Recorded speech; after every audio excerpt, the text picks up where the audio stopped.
ఈరోజు ప్రశ్న, in which region was the rare orchid species Chamaegastrodia resensis discovered in India?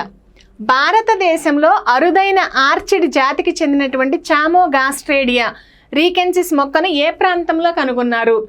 Options: పశ్చిమ కనుమలు, Western Ghats, Himachal Pradesh, North East India అంటే ఈశాన్య భారతదేశం, గ్యాంజెటిక్ ప్లెయిన్స్ గంగానది తీర ప్రాంతాలు. కరెక్ట్ ఆన్సర్ ఈజ్ ఈశాన్య భారతదేశం.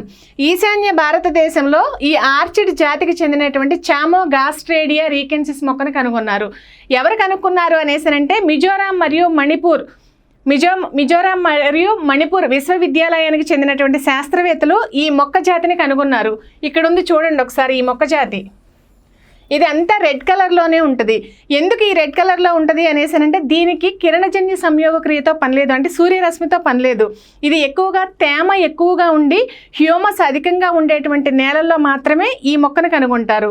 ఈ మొక్కకి క్లోరోఫిల్ అంటే ఏంటి అనేసి అంటే పచ్చదనంతో ఉంటాయి కదా ఆకులు.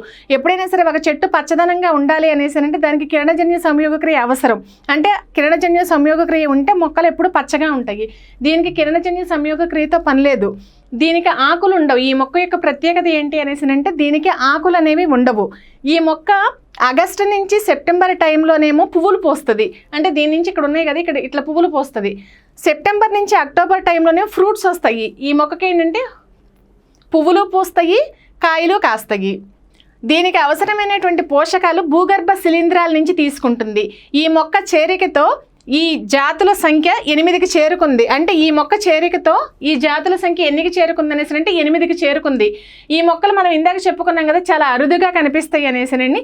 ఆ అరుదుగా కనిపించేటువంటి ప్రాంతాలు ఏంటి అనేసినంటే తూర్పు హిమాలయాలు, దక్షిణ మధ్య చైనా, జపాన్, కొరియా, నేపాల్ మరియు అదేవిధంగా థాయిలాండ్ ఈ ప్రదేశాలలో చాలా అరుదుగా కనిపిస్తూ ఉంటుంది ఈ మొక్క.